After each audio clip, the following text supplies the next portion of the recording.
Kwa sasa, kama ungeweza kuwa haujui kuwa familia ya kifalme ya Saudini ya tajiri zaidi ulimwenguni, basi ungekuwa umechelewa sana.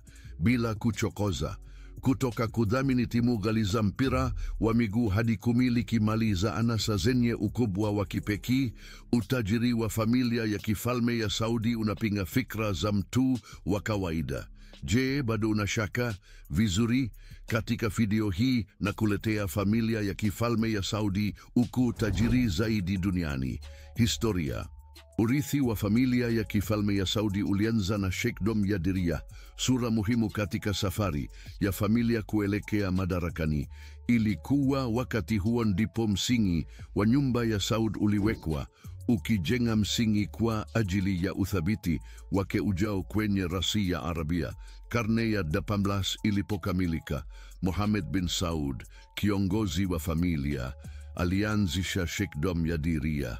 Hatua hii ilianzisha mchakato wa kuleta pamoja makabila ya Kiarabu yaliyogawanyika chini ya bendera ya nyumba ya Saud. Mohammed bin Saud, kiongozi mwenye mvuto na mwenye tamaa, alikuwa anatafuta kupanua ushawishi wake na kuanzisha dola lililounganishwa la Kiarabu. Chini ya uongozi wake, Sheikhdom ya Diriyah ilifanikiwa.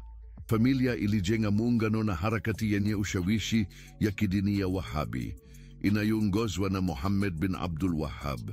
Muungano huu kati ya nyumba ya Saud na harakati ya Wahabi ulikuwa na jukumu muhimu katika kupanda kwa familia madarakani. Emirati ya Diriyah ilionekana kama hatua inayofuata katika safari ya nyumba ya Saud. Kwa ushirikiano wa harakati ya kidini ya Wahabi, mtoto wa Mohammed bin Saud, Abdulaziz Fahmy, aliendeleza jukumu la upanuzi na uthabiti ulioanzishwa na baba yake. Abdulaziz alikuwa kiongozi hodari anayejulikana kwa uwezo wake wa kijeshi na muungano wa kimkakati. Katika utawala wake kutoka mwaka 1795 hadi 1803, alifanikiwa kuteka maeneo makubwa, ikiwa ni pamoja na miji takatifu ya Makkah na Madina, ikionyesha wakati muhimu kwa nyumba ya Saud wakati mamlaka yake ilipozidi mipaka ya Diriyah. Ushindi wa Makkah na Madina uliimarisha uhalali wa kidini wa familia hiyo na kuzidisha zaidi heshima yake miongoni mwa makabila ya Kiarabu.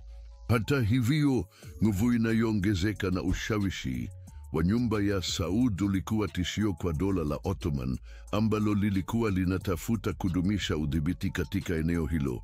Wakishtushwa na kupanda kwa Saud na muungano wao na harakati ya Wahabi, wa Ottoman walizindua kampeni ya kuangamiza nyumba ya Saud na harakati ya kidini ya Wahabi. Mwaka 1815, kwa msaada wa makamu wa mfalme wa Misri, dola la Ottoman lilishinda kwa mafanikio Saud na kumaliza Emirati ya Diriyah. Nyumba ya Saud ililazimika kuishi uhamishoni na eneo likarejea chini ya utawala wa Ottoman. Hata baada ya pigo hili, azimio na uthabiti wa nyumba ya Saud havikuwa vimezimwa. Familia ilificha, ikisubiri wakati mzuri na kungojea fursa ya kurudisha nguvu zao.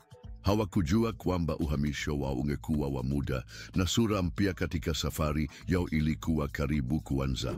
Baada ya kuanguka kwa Emirati ya Diriyah, nyumba ya Saud ilikumbana na kipindi cha uhamisho na kutokuwa na uhakika. Hata hivyo, azma ya kurudisha mamlaka yao na kuanzisha dola la Kiarabu lilikuwa imara. Azimio hili liliwapelekea kuzaliwa kwa Emirati ya Najd, hatua muhimu katika historia ya kifalme. Chini ya uongozi wa Turki bin Abdullah, mjukuu wa Muhammad bin Saud, nyumba ya Saud ilijipanga upya na kuanza safari yao ya kurudisha udhibiti. Turki bin Abdullah, kiongozi mwenye mvuto na mwenye mkakati, alitafuta kuungana mara nyingine tena makabila ya Kiarabu chini ya bendera ya nyumba ya Saud. Wakati wa utawala wake kutoka 1823 hadi 1834, aliongeza kwa mafanikio ushawishi wa nyumba ya Saud, huku Riyadh ikiwa mji mkuu wa Emirati mpya ya Najd. Alisimamisha itifaki na makabila mbalimbali, akijenga ushirikiano wa kimkakati ambao ungekuwa muhimu katika miradi ya baadaye ya familia. Ita hivyo, kifo cha Turki bin Abdullah mnamo 1830 kilichochangamsha kipindi cha migogoro ya urithi na mizozo ya ndani ya nyumba ya Saud, ikisababisha vita vya wenyewe kwa wenyewe ambavyo vilidumu kwa miaka kadhaa, kudhoofisha nafasi ya familia na kudhoofisha matumaini yake ya kuwa na dola la Kiarabu lililounganishwa. Ni baada ya kupanda kwa Faisal bin Turki, mwana wa Turki bin Abdullah, ndipo nyumba ya Saud iliporejesha nguvu yake na utulivu. Faisal bin Turki, madiplomasia stadi na mkakati wa kijeshi, aliweza kuungana na familia na kudumisha mamlaka yake chini ya uongozi wake kutoka 1830 hadi 1870. Emirati ya Nejd iliishi kipindi cha ustawi na upanuzi, ikieneza ushawishi wa familia nje ya mipaka ya Nejd, kukamata maeneo na kusimamisha itifaki na makabila ya jirani. Hata hivyo, migogoro ya urithi ilibadili tena nyumba ya Saud baada ya kifo cha Faisal bin Turki, ikizalisha pengo la mamlaka na kipindi cha kutokuwa na utulivu ndani ya familia. Marejesho ya umoja na umakini yalitokea tu baada ya kupanda kwa Abdulrahman bin Faisal, mwana wa Faisal bin Turki. Abdulrahman bin Faisal, kiongozi mwenye maono, alitambua umuhimu wa dola la Kiarabu lililounganishwa na akaanza kujitolea bila kuchoka ili kufikia lengo hilo. Alilenga kuongeza ushawishi wa nyumba ya Saud na kuanzisha serikali iliyokazia itifaki ambayo ingesaidia kuleta utulivu na ustawi kwa eneo hilo. Mnamo 1902, mwana wake Abdulaziz ibn Saud alirejesha Riyadh kutoka kambini, ikionyesha wakati muhimu katika historia ya familia. Alipomteka Riyadh, Abdulaziz ibn Saud aliweka msingi wa kuanzisha ufalme wa Saudia. Anajulikana kwa uongozi wake karismatiki na wa kujiamini. Alianza safari ya kijeshi iliyolenga kuunganisha rasi ya Arabia chini ya utawala wake. Kupitia mikataba ya kimkakati, ustadi wa kijeshi na mazungumzo ya kidiplomasia yenye mafanikio, alieneza udhibiti wake katika maeneo mbalimbali, ikiwa ni pamoja na mkoa wa Mashariki wa Asir na Hejaz. Mwaka wa 1932, Abdulaziz ibn Saud alitangaza rasmi kuundwa kwa ufalme wa Saudia, akithibitisha nafasi ya ukuu wa Saud kama dola kuu la utawala. Aligeuka kuwa mfalme wa kwanza wa nchi na kuanzisha juhudi za kisasa za taifa na kuchochea maendeleo ya kiuchumi chini ya viongozi waliokuja baadaye kama Saud II, Faisal, Khalid, Fahd, Abdullah na mfalme wa sasa, Mfalme Salman. Saudia imepitia maendeleo na mabadiliko muhimu. Ukuu wa Saud ulicheza jukumu muhimu katika kuunda jamii, siasa na uchumi wa nchi. Kundua kwa ufalme wa Saudia kulitambulika kuwa hatua mpya kwa ukuu wa Saud, ambao walihamia kutoka kwa viongozi wa kikanda hadi kuwa wachezaji wa kimataifa, kwa utajiri mkubwa waliopata kutokana na uwekezaji katika Saudi Aramco na akiba kubwa ya nishati ya kisukuku. Familia iliongeza nguvu yake ya kimataifa. Kiongozi wa familia ya kifalme ya Saudiani, Mfalme Salman bin Abdulaziz, ambaye amepatia mwana mfalme wa urithi Mohammed bin Salman sehemu kubwa ya uongozi wa nchi kutokana na umri wake mkubwa. Mohammed alizaliwa tarehe 1 Agosti 1995 katika familia inayojulikana ya kifalme ya Saudia, na tokea utotoni alionyesha maslahi katika utawala na ujuzi mkubwa wa mawasiliano na viongozi wakuu. Kupitia miaka, alionyesha mapenzi makubwa kwa siasa na aliendelea na masomo yake ya sheria katika chuo kikuu cha King Saud mwaka wa 2007. Makiwa na maarifa mapya, Mohammed haraka aliacha alama yake katika ulimwengu kwa kuanzisha makampuni kadhaa na kuweka shirika lisilo la kiserikali lililolenga kukuza ujasiriamali nchini Saudia. Hata hivyo, mwaka wa 2000 ndio ambapo safari ya Mohammed ilichukua mkondo muhimu. Alipokuwa mshauri rasmi wa baba yake, Mfalme Salman bin Abdulaziz, ambaye wakati huo alikuwa gavana wa Riyadh, Mohammed alianza kupanda ngazi haraka kwenye madaraka. Baada ya kifo cha mfalme Abdullah mwaka 2015, Salman alipanda kiti cha enzi na kumteua Mohammed kuwa waziri wa ulinzi, akimpa jukumu la kulinda ufalme. Katika kipindi chake kama waziri wa ulinzi, Mohammed alizindua operesheni ya dhoruba ya uamuzi, hatua kali ya kijeshi katika vita vya wenyewe kwa wenyewe Yemen, lengo likiwa ni kusaidia serikali ya Yemen dhidi ya wasi wa Houthi. Hata hivyo, kampeni hiyo, licha ya nia za awali, ilisababisha mgogoro wa kibinadamu wa kuogofya. Pia Mohammed alipata udhibiti wa kampuni ya mafuta ya serikali ya Aramco na baraza la masuala ya kiuchumi na maendeleo, lengo likiwa kufungwa Aramco kwa mauzo ya awali ya umma na kutumia mpango wa maono 2010 kuvutia uwekezaji wa kigeni. Kwa kutambua uongozi wake wa kipekee na azimio, Mohammed aliteuliwa kuwa mshindi wa taji mwaka 2017, ikimaanisha hatua muhimu katika safari yake, kwani hakusita kufuata malengo yake kwa uthabiti.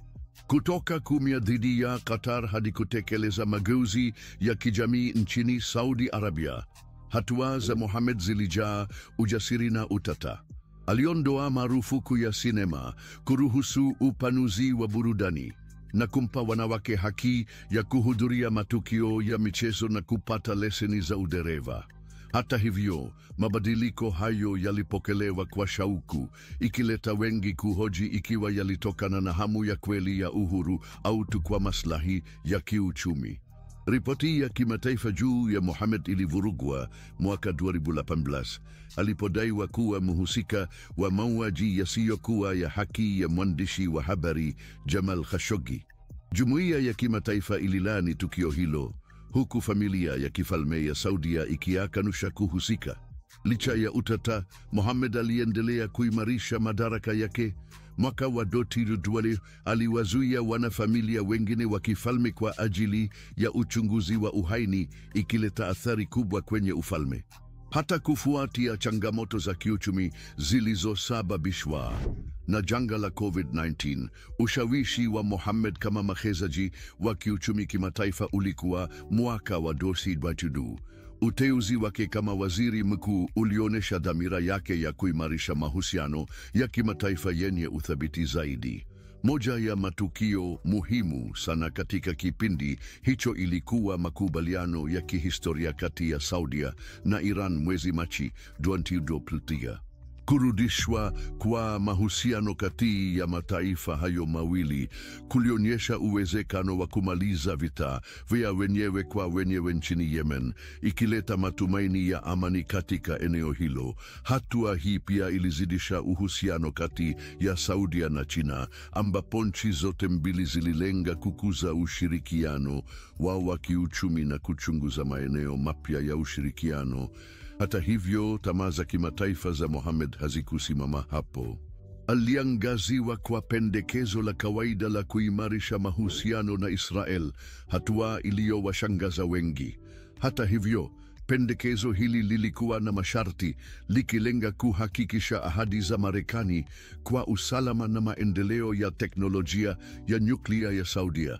Wakati maendeleo haya ya kimataifa yalikuwa muhimu, matazamo wa kiuchumi wa Mohammed kwa Saudia pia ulikuwa wa kubahatisha. Alikuwa akilenga kubadilisha uchumi wa ufalme na kupunguza utegemezi wake kwa mafuta kupitia mpango wake mkubwa wa Vision 2030. Chini ya mkakati huu, Mohammed alilenga kuwavutia wawekezaji wa kigeni, kukuza ujasiriamali na kuanzisha sekta binafsi yenye mafanikio. Alitambua umuhimu wa kuzoea mazingira ya dunia inayobadilika daima na kuweka Saudia kama kitovu cha uvumbuzi na ukuaji wa kiuchumi.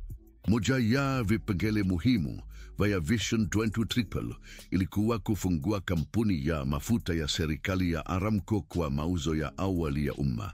Hatua hii ililenga kuzalisha mapato na kuongeza uwazi katika viwanda vya mafuta ya ufalme. Uongozi wa Mohammed umekuwa ukionekana kwa mabadiliko ya maono na hatua za utata. Kama mrithi wa kifalme na waziri mkuu wa Saudia, anaendelea kuunda mustakabali wa ufalme na jukumu lake katika jukwaa la kimataifa, mali na utajiri.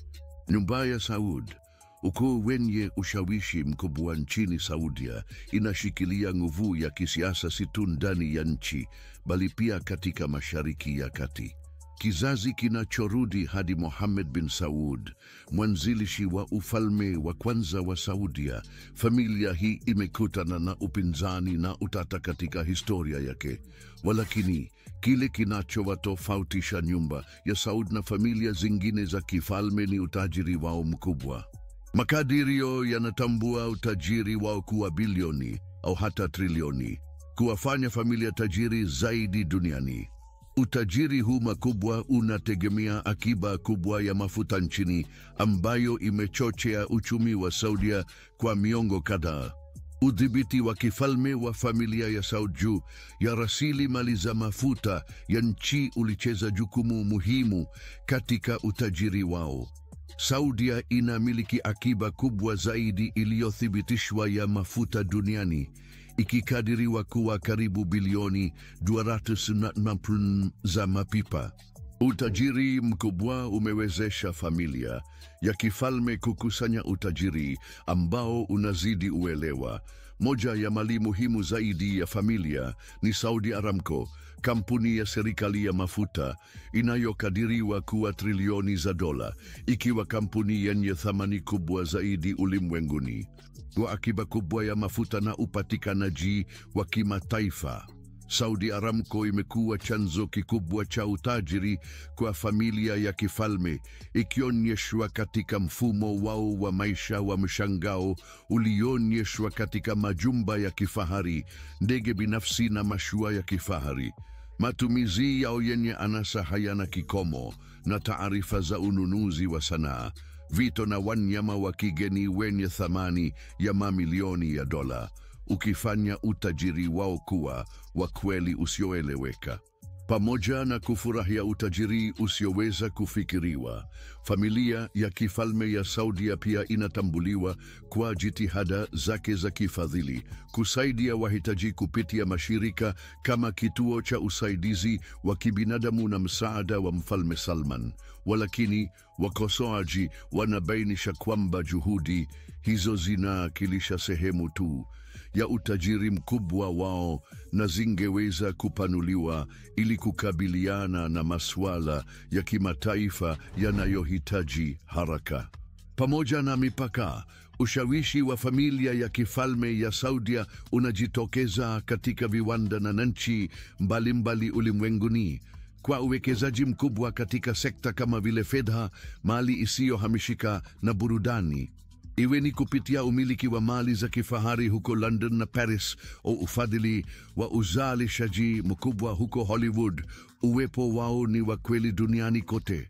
Utukufu wa mtindo wao wa maisha unadhihirishwa na ukusanyaji wa mali za kifahari ulimwenguni kote, kutoka kwa majumba huko Riyadh hadi mapesa mapya kwa anasa huko Ulaya na Marekani, ukifanya portfolio yao ya mali isiyohamishika kuwa ya kipekee.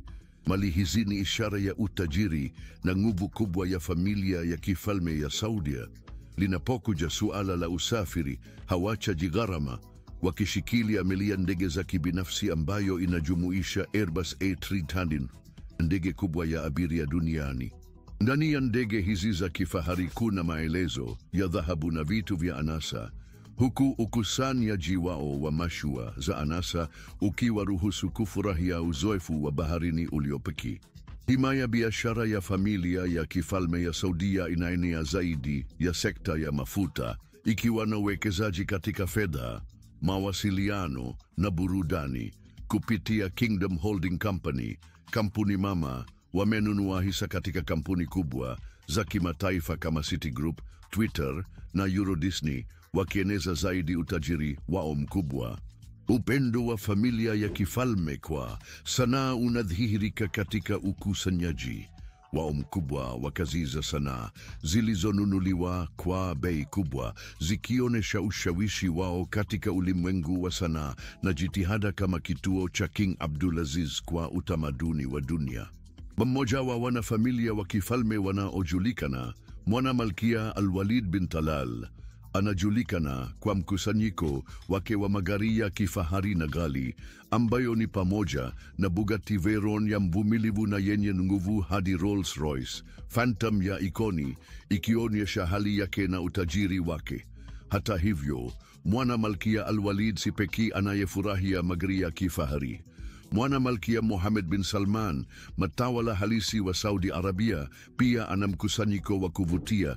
Ghala yake ina Lamborghini Aventador inayong'aa, Ferrari na McLaren P1 Magari haya yenye utendaji mkubwa yanadhihirisha hali yao ya kifahari, lakini pia yanafanana na mtindo wao wa maisha wa kupindukia. Sio juu ya magari tu, bali pia juu ya ubinafsishaji uliofanywa kwao. Familia ya kifalme ya Saudi Arabia haitoi mkazo katika kubinafsisha magari yao. Kutoka kwa uchoraji wa kipekee hadi mambo ya ndani ya anasa, kila undani unachaguliwa kwa umakini ili kuakisi ladha zao na upendeleo wa kibinafsi. Hata hivyo, upendo wao kwa magari hauishi tu kwenye mkusanyiko wao binafsi. Familia ya kifalme ya Saudi Arabia pia inajulikana kwa kuwazawadia kwa ukarimu maafisa wa kigeni na washirika na magari ya kifahari. Hawa si tu kuongeza nguvu za kidiplomasia, bali pia hufanya kama ishara ya utajiri wao mpana na ushawishi. Mbali na magari, eneo lingine ambalo familia ya kifalme ya Saudi Arabia inatapaka ni katika mashua ya anasa. Hizi majumba ya anasa yanayoweza kuogelea ni ishara ya upeo wao na hutoa mandhari kamili kwa sherehe za kipekee na safari za kutuliza. Mfano wa kipekee ni Yacht Kingdom 5KR inayomilikiwa na Prince Al-Walid bin Talal. Meli hii ya kifahari, ambayo hapo awali ilikuwa mali ya marehemu Mfalme Fahad wa Saudi Arabia, ni kitu cha kustaajabisha.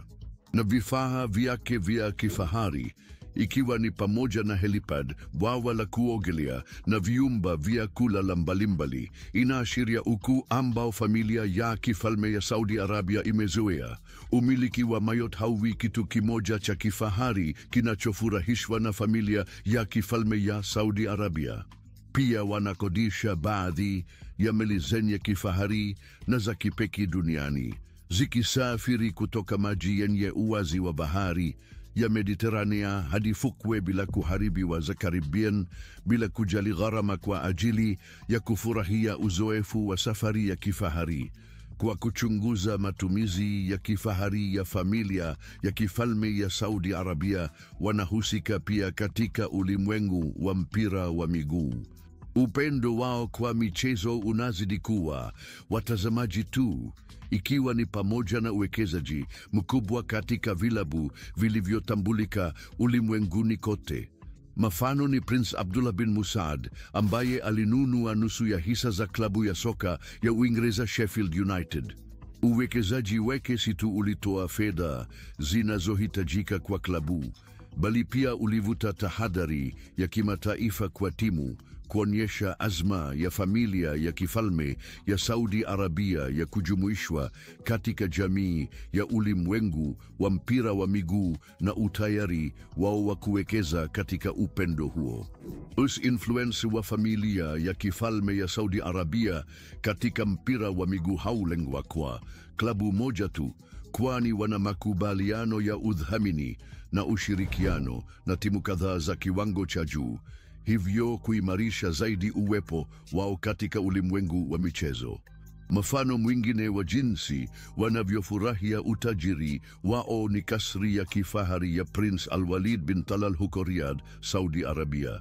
Makazi haya ya kifahari yanakusanya zaidi ya futi za mraba 200 na inaonyesha usanifu wa kifahari, bustani zenye kupendeza na hata zoo ya kibinafsi, ikionyesha upembuzi na umakini kwa maelezo ambao familia ya kifalme inathamini katika maisha yao. Mipango ya mali isiyohamishika ya familia ya kifalme ya Saudi Arabia inaenea zaidi ya mipaka ya Saudi Arabia, ikijumuisha mali katika maeneo ya kipekee ulimwenguni. Kutoka kwenye penthouses zenye anasa huko New York hadi mali za kifahari katika maeneo yenye hadhi ya juu huko London, portfolio yao ya mali isiyohamishika ni ya kushangaza. Moja ya vivutio ni Chateau Louis XIV karibu na Paris, Ufaransa. Mali ya ikoni inaonyesha fahari ya karne ya 19 na mambo ya ndani ya anasa, bustani zilizothaminiwa na hata handaki. Kasri hili la kifahari lina thamani zaidi ya dola za Marekani milioni 300, likiashiria anasa ya kifalme.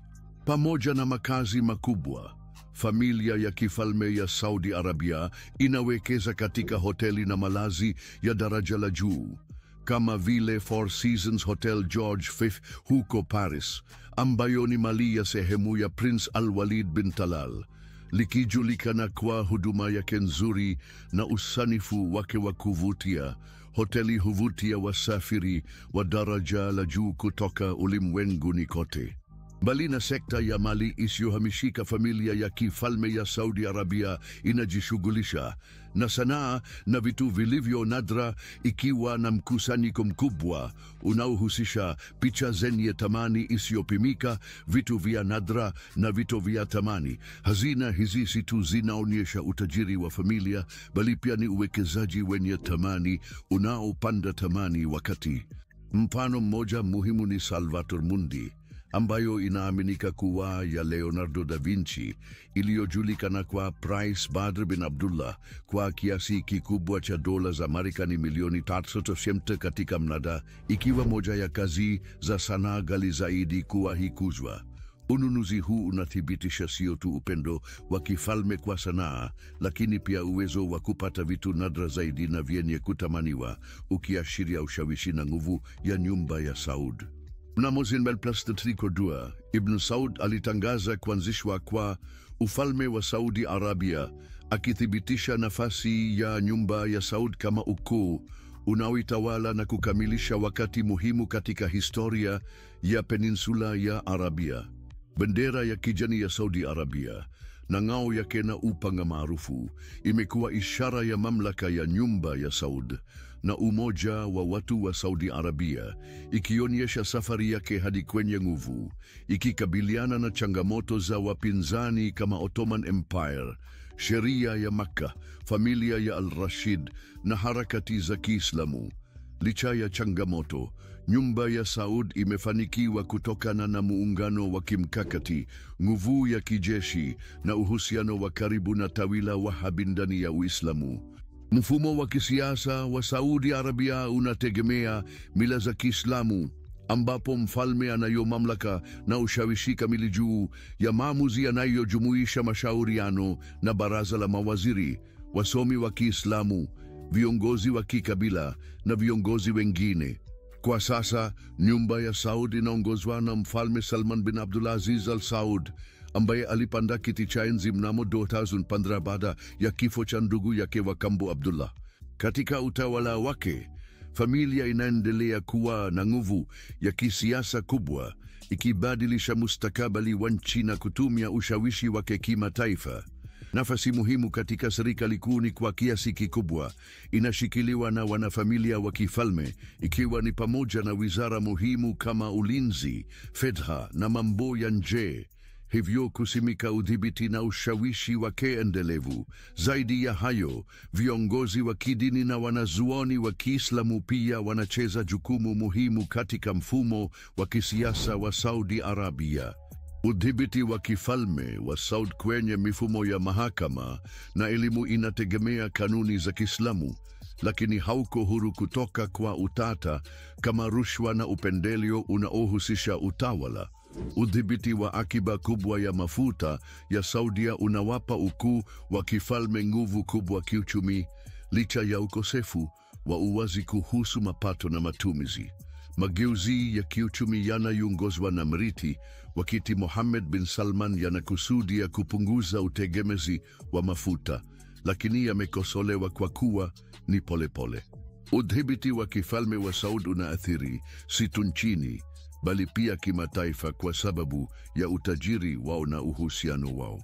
Ukuu wa kifalme wa Saudia pia unajishughulisha na shughuli za kibinadamu, zikienea kutoka kwa elimu na afya hadi misaada ya kibinadamu na uhifadhi wa utamaduni. Kupitia michango ya ukarimu, wanatafuta kuwa na athari chanya kwenye jamii na kuboresha maisha ya wale walio hatarini zaidi. Mfano mzuri ni Princess Lamia bint Majid Al Saud, akitumikia kama katibu mkuu wa Al Walid Philanthropies, shirika lililoanzishwa na Prince Al Walid bin Talal. Al Walid Philanthropies inajikita katika kuwawezesha wanawake, kusaidia maendeleo ya vijana na kutoa misaada ya kibinadamu, ikiathiri maisha ya mamilioni duniani kote na kuonesha dhamira ya ukuu wa kifalme kwenye shughuli za kibinadamu. Katika miaka ya mwanzo, ukuu wa kifalme wa Saudia uliweka msingi wa safari yao ya kipekee ya kifadhili kwa kuanzisha mashirika na mipango ya kijamii mbalimbali kwa lengo la kusaidia wananchi wenzao. Mojawapo ya mipango muhimu ilikuwa ni msingi wa King Abdulaziz kwa utafiti na kumbukumbu. Ulianzishwa mwaka 1972, shirika lililenga katika uhifadhi na kukuza urithi tajiri wa kitamaduni wa Saudia kwa kufadhili miradi ya utafiti, machapisho ya kitaaluma na maonyesho ili kutilia mkazo historia na mila za nchi. Mchango mwingine muhimu ulikuwa ni kuanzishwa kwa msingi wa King Faisal mwaka 1976, ukipewa jina la heshima ya Mfalme Faisal bin Abdulaziz Al Saud. Msingi huu ulikuwa na lengo la kukuza elimu, huduma za afya na ustawi wa kijamii kwa kutoa ufadhili wa masomo, kusaidia utafiti wa matibabu na kufadhili ujenzi wa hospitali na kliniki kote nchini. Katika miaka ya Daronto la pili, familia ya kifalme ya Saudia iliendeleza juhudi zao za kufadhili kwenye jukwaa la kimataifa. Mwaka wa 1978, shirika la kusaidia la Kiislamu IRO lilianzishwa, ambalo limekuwa moja ya mashirika makubwa zaidi ya kibinadamu duniani. IRO ilijitolea kutoa msaada kwa jamii za Kiislamu zenye mahitaji bila kujali eneo lao geografiki, kutoka kwa misaada ya dharura hadi kupunguza umaskini, ikicheza hivyo jukumu muhimu katika kuboresha maisha ya mamilioni ya watu. Mbali na juhudi za taasisi hizi, wanachama binafsi wa familia ya kifalme ya Saudia pia wametoa michango muhimu. Mfalme Al Walid bin Talal, anayejulikana kwa utajiri wake mkubwa, ameshiriki kikamilifu katika shughuli za kufadhili kwa miongo kadhaa. Msingi wake wa Al Walid Philanthropies umesaidia sababu nyingi kama elimu, afya na kuwawezesha wanawake. Kwa hivyo ni ndani ya Saudia na kimataifa. Malkia Adela bint Abdullah, binti wa Mfalme Abdullah bin Abdulaziz Al Saud, pia amechukua jukumu muhimu katika kufadhili. Alichukua jukumu la kunda msingi wa Adela, ambao unazingatia juhudi zao katika kuboresha maisha ya wanawake na watoto nchini Saudia kwa kutekeleza mipango mbalimbali, ikiwa ni pamoja na mafunzo ya kitaaluma, mipango ya afya na kusaidia waathirika wa ukatili wa ndani. Ukamilifu wa familia ya kifalme ya Saudia katika shughuli za kijamii na kufadhili bado uliendelea kukua katika miaka ya 1920. Kwa kutambua umuhimu wa kuwekeza katika elimu, waliunda vyuo vingi vikuu na taasisi za elimu kote nchini. Chuo kikuu cha King Fahd cha mafuta na madini, chuo kikuu cha King Saud na chuo kikuu cha Princesa Nura bint Abdul Rahman ni mifano machache ya juhudi hizi za kutoa elimu bora kwa raia wa Saudia. Mbali na hayo, familia ya kifalme ya Saudi imejitahidi kikamilifu katika juhudi za kibinadamu wakati wa nyakati za dharura.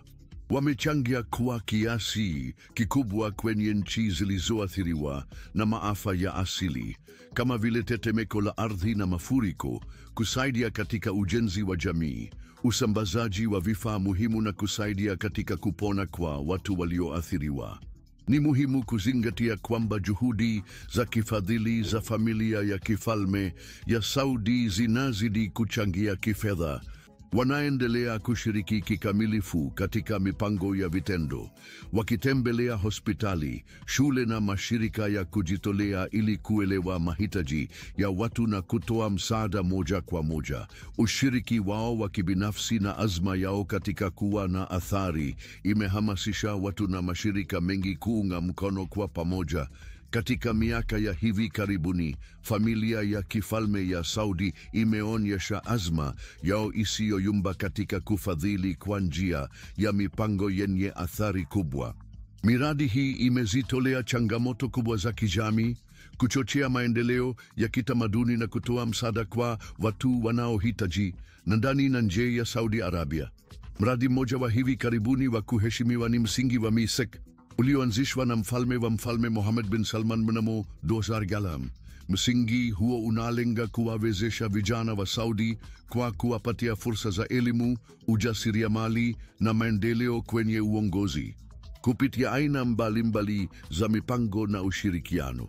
Msingi wa Misk umeweza kuwasaidia maelfu ya vijana wa Saudi kufikia uwezo wao kamili na kuchangia katika maendeleo ya taifa. Mradi mwingine muhimu ni kituo cha msaada wa kibinadamu na ukarabati wa Mfalme Salman, KS Ukarabati, ulioanzishwa mnamo 2020. Kituo hicho kina jukumu muhimu katika kutoa msaada wa kibinadamu kwa nchi zilizoathiriwa na mizozo, maafa ya asili na mizozo mingine. KS Ukarabati umekuwa mstari wa mbele katika juhudi za msaada, kutoa msaada muhimu, vifaa vya matibabu na msaada wa dharura kwa mamilioni ya watu wenye mahitaji duniani kote. Zaidi ya hayo, familia ya kifalme ya Saudi imetoa michango ya kiasi kikubwa katika uwanja wa afya. Kituo cha King Salman kwa utafiti wa ulemavu kilichoanzishwa mwaka wa 2017 kina lengo la kuboresha maisha ya watu wenye ulemavu kupitia utafiti, uvumbuzi na mchango. Kituo hicho kimeongoza juhudi na teknolojia za kipekee ambazo zimeboresha upatikanaji na ujumuishaji kwa watu wenye ulemavu. Mbali na juhudi hizo za kielelezo, wanachama binafsi wa familia ya kifalme ya Saudi wameongoza miradi inayolenga masuala maalum ya kijamii. Malkia Rima bint Bandar Al Saud, balozi wa Saudi Marekani, amekuwa mtetezi mashuhuri wa haki na kuwawezesha wanawake. Hatua zake ni pamoja na juhudi za kuongeza ushiriki wa wanawake katika soko la ajira, kukuza usawa wa kijinsia na kupambana na ukatili wa kijinsia.